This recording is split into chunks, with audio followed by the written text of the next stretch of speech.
Quran surah ke-8 ayat 29. Ya ayyuhalladzina amanu taqullaha ya ayyuhalladzina amanu in tattaqullaha yaj'al lakum furqana wa yukaffir 'ankum sayyi'atikum. Hai orang-orang beriman, jika kalian mampu meningkatkan takwa Allah, kami berikan engkau sebagai bagian yang berbeza, manusia beza. Berikan furqan, bisa membedakan mana benar mana salah. Di sumber perpecahan itu dia tak bisa bedakan mana benar mana salah. Yang bahaya itu dia sudah tahu tapi dia kerjakan. Banyak orang tahu berdusta itu dosa tapi masih berdusta. Banyak orang tahu berselisih itu dosa tapi masih berselisih. Tapi orang yang mendapat furqan, dia paham ini dosa dia tinggalkan, ini baik dia lakukan. Furqan. Karena itu orang yang mendapat furqan dia terjaga dari dosa. Wa yukaffir 'ankum sayyi'atikum. Ditutup oleh Allah potensi kesalahannya. Di matanya kalau ingin salah dia jauhkan. Tangannya kalau ingin maksiat dia tidak lakukan. Dia jadi direktur misalnya di perusahaan besar. Tiba kemudian ada sekretaris yang datang menyampaikan, Pak ini ada projek besar, fee-nya besar 1 miliar ringgit. Dia baca itu dia lihat, oh tak bisa nih, tak bisa, saya tak mau sign.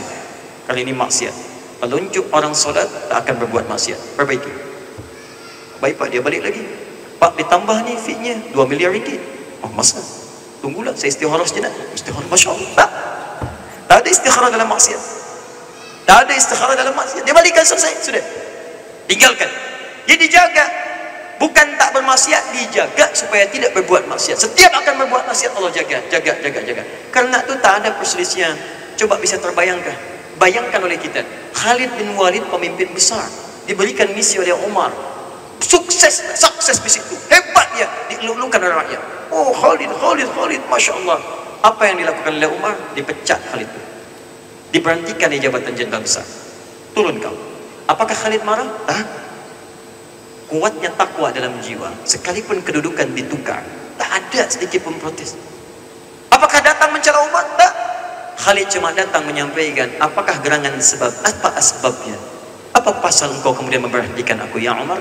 Kata Umar, aku melihat banyak rakyat mengeluh-elukan dan aku melihat potensi syaitan kemudian bisa menggoda engkau, sehingga dengan itu kita bisa terjebak dalam perpecahan. Diangkat. Ini pintu masuknya syaitan. Mengerti Khalid, maka dia bersabar dengan itu.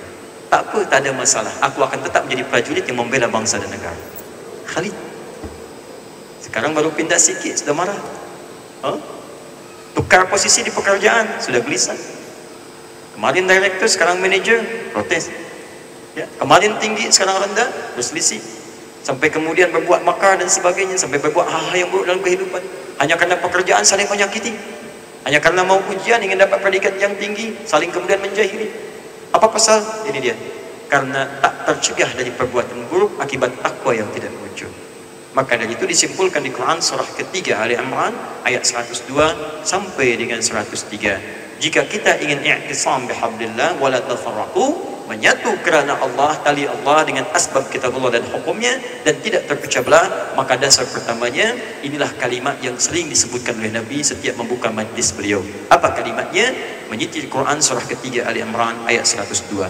Ya ayyuhalladzina amanu taqullaha haqqa tuqatih wa la tamutunna illa wa antum muslimun. Hai orang-orang yang beriman, jika sadar kau merasa beriman, hal pertama yang harus kau kerjakan, tingkatkan takwamu kepada Allah dengan sebenar-benarnya takwa. Jaga itu semua dan jangan sampai kau wafat kecuali menjadi muslim yang patuh untuk menjaga nilai takwa di hadapan Allah Subhanahu wa taala. Setelah itu baru bicara tentang persatuan.